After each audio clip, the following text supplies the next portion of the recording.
Hi, we're Converter Shack, and I'm Dave Singhania.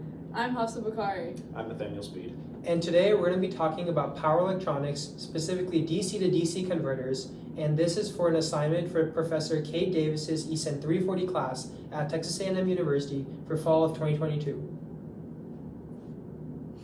Cool.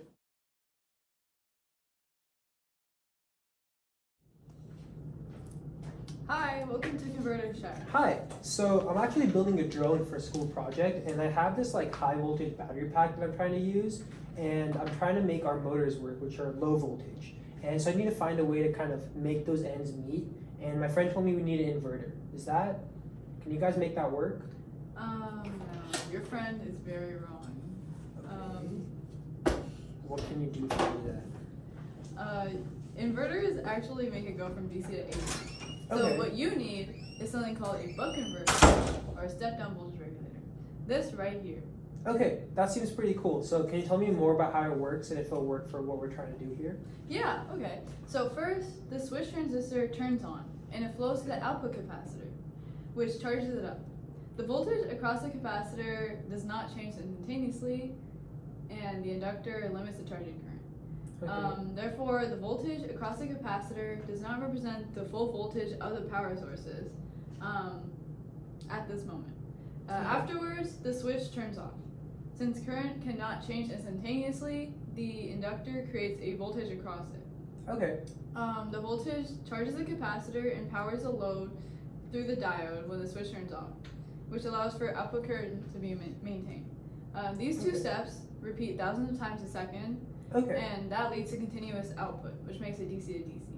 Okay, so I don't have to worry about it being weird or anything. It'll be very usable, correct? Yes, yeah, I know that that's a lot of information, Okay. so just remember these few things. The buck converter always decreases voltage. Okay. A large inductor acts as a DC current source with some ripple, a large capacitor acts as a DC voltage source with some ripple, and the duty cycle, which is the fraction of the time the switch is closed, is V out over V in. Okay, that makes a lot of sense. I think we can use that for a project. Yeah. Thank you. Here you go. Thank you very much.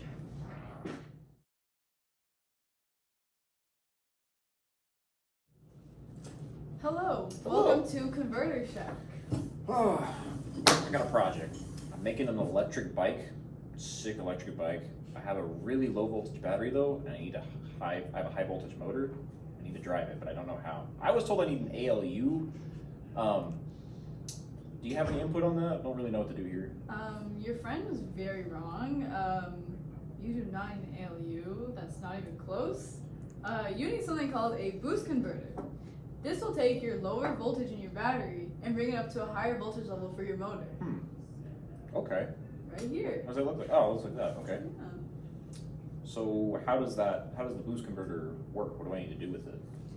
Yeah, so a boost converter starts with the switch off, and nothing happens at this stage currently. Then the switch turns on, which also turns on the MOSFET that's located in here. All current is diverted to the MOSFET through the inductor. The output capacitor stays charged due to the reverse bias diode, but then after the MOSFET is turned off and the inductor current abruptly stops. Current inductor obviously cannot change instantaneously, so it combats that change by generating a large voltage. I see. We notice that the inductor acts like a voltage source in series with the supply voltage, causing the diode to be forward biased. The output capacitor is then charged to a higher voltage than before, causing the step up to happen. Okay. Is there a smaller version? There's one with less components, or is that the best one you got? That's the best one we got here. Okay. I mean, I'll take it. I'll take it. Yeah.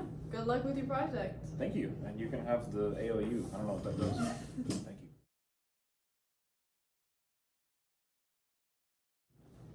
Hi, welcome to Converter Shack. Hi, so we have a quick little project that we're trying to work on. And so we have very tight constraints, and we're trying to have a kind of a stable voltage source. We want it to be super efficient.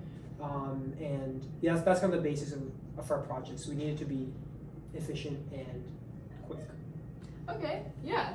So I got something that can help you. We got the latest switching regulators from Analog Okay. Devices. These are up to 95% efficient and can do everything that you need. Okay. It works because the input voltage turns on and off rapidly. And since it's not on 100% of the time, less voltage is used, and this makes the regulator more efficient. Okay. They come in different types, and they can be in buck, boost, or buck boost converters. Okay.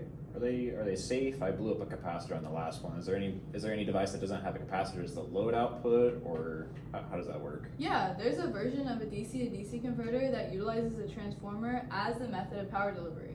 This device is also typically smaller than other forms of converters and can provide you with higher power outputs. Okay, cool. Yeah. Well, I guess we'll take whatever you currently have. Okay, take it all. Okay. Thank you. Thank you very much. Here we go.